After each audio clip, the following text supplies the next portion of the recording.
The Rebel Capitalist Show. So let's talk about having a plan B. Yes. And I always mention this on my YouTube channel and on my live streams and on Twitter, that there's just really no downside.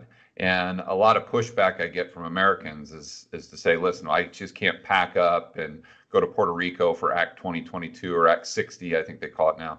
I can't just renounce my citizenship and go to St. Bart's with Hugh Hendry. It's not realistic for me. So I try to outline a plan B for those people who might not have the flexibility with their family situation, their schedule, or might not have the financial resources. And then I also, or maybe then I try to outline a plan B for people who do have those resources, but then I also try to figure out, okay, if I'm the typical American working 9 to 5, I can't leave my job, I've got a family, I live in an urban area, what can I do to maybe protect myself from an overreaching government, or maybe the future of social unrest or civil unrest becoming more extreme in the United States? So how do you usually answer those questions? Sure. I think it's helpful to take a step back and look at what we're trying to do with a plan B. What is the idea here? The idea here is to make yourself not susceptible, not at risk it's about diversifying political risk, much like how you would diversify investment risk by holding different asset classes within a portfolio. You have to take that same concept and apply it to political risk, because the biggest threat to your personal well-being, your financial well-being, is our politicians. It's the government. It's clearly. So how you can't just ignore this threat. It's the biggest threat everybody faces. So how do you do that? You got to put your life into different buckets, different categories, and try to diversify within that. Your finances, your money, yourself, your citizenship, where you have a legal right to be, your business, your income. Look at all of your digital presence. Digital presence is a big thing. So you want to look at broadly the different categories of your life and do as much as you can to make it so that you are not at the whim of any group of bureaucrats within that category. And when you can do that, that's what a real plan B is. And it's very liberating. It's really the only way you can live as a free, sovereign individual in these crazy times. It's the best thing you can do. I don't know anything better you can do. I live it. I know a lot of people who live it. Doug Casey lives it. So what can the average person do? There's a lot that the average person can do. First, you can look at your money. Look at what you're saving in. You can take a little bit of your savings and sweep that into a form of money that isn't controlled by a state. You can sweep it into gold. You can sweep it. You buy a silver coin. Buy Bitcoin. Bitcoin is a wonderful way for the average person to escape, to reduce the risk to their savings that from politicians, whether it's confiscation, inflation, capital controls, freezing people's accounts. So you're looking at making yourself self-sovereign in these other categories. So anybody can do that. Anybody can buy a $20, $30 silver coin. Anybody can put $50 into Bitcoin and let that build up. And what you're doing is you're diversifying that part of your savings out of any politician's purview. And you want to do that with every aspect of your life, not just your savings, your business, your income, your digital presence. What can the average person do too? Get off of Gmail, get off of Google, get off of Facebook. You can use Proton Mail. It's based in Switzerland, much more private, much more secure. It's open source. Open source means that they're not going to hide any backdoors to spy on you. The code is open for everybody to see. Go to Proton Mail. Get rid of Dropbox. Go to a company called Treasure It, also based in Switzerland. Switzerland, incidentally, is very favorable to diversify your digital presence.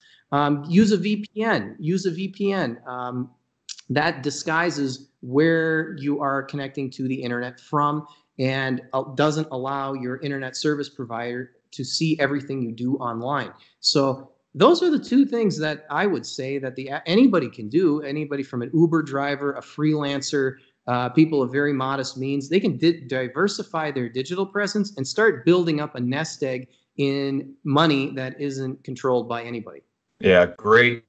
So if they want to take it to the next step, would that be maybe setting up a bank account overseas and getting a visa, like a residency visa? I think Panama has a pretty easy program, maybe not for citizenship or a passport, but just to get a visa to where if you wanted to leave the United States for more than 3 months, just with a visitor visa, you could go to Panama and spend some time there by setting up a bank account with maybe $5,000 or $10,000. Do those types of opportunities still exist? Yes, they do. Well, I'll take that one aspect at a time.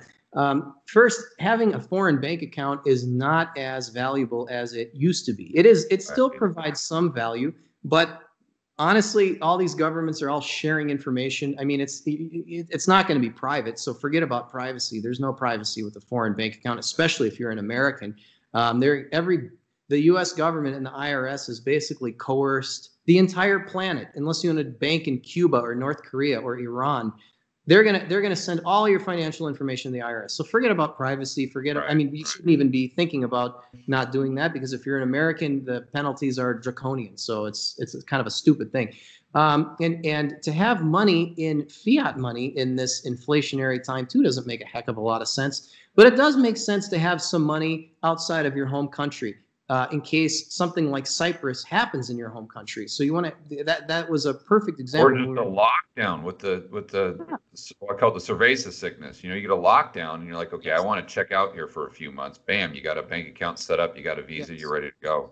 Yes, that is a huge benefit. So it adds a layer of protection. So you want that. I wouldn't put your life. I would view it more as spending money. I wouldn't use it as a savings. I would not use it as a savings vehicle, even if it's in Swiss franc or strong currency. I think there are just superior savings vehicle. Gold, Bitcoin come to mind. So that is what I think about offshore bank accounts. Good to have. You should have them, but don't think they're going to give you too much value. In terms of residencies, I personally would have avoided getting residency in another country until this whole COVID hysteria, because typically when you get sucked into a residency system, you're sucked into their tax system, their reporting system. It's not fun. You don't want that. Usually it's better to just be a tourist. But you can't really do that anymore now with all these COVID restrictions. A lot of countries aren't letting tourists in. I'm in Argentina. They're not letting tourists in Argentina. You need to be a resident to come into Argentina, or a citizen. Many countries are doing the same thing. So that's kind of changed the game. So I do think it is a good idea to get a residency in a place like Panama that is very friendly to people's money, to freedom loving people. They're not going to really bother you. They're not going to tax your money that's made outside of Panama. So I think it is valuable to have a residency, because now a foreign residency in a place like this, because now you need to, because who knows when they're going to shut the borders. And when the borders are shut and you want to go in as a tourist, you might not be able to. You won't be able to, for sure. Right. Yeah, right. Another thing I like about Panama is it's just such a travel hub. I mean, from the Panama airport there, you can just go almost anywhere with a direct flight to almost anywhere in North America or South America for sure. So I think that's another advantage there.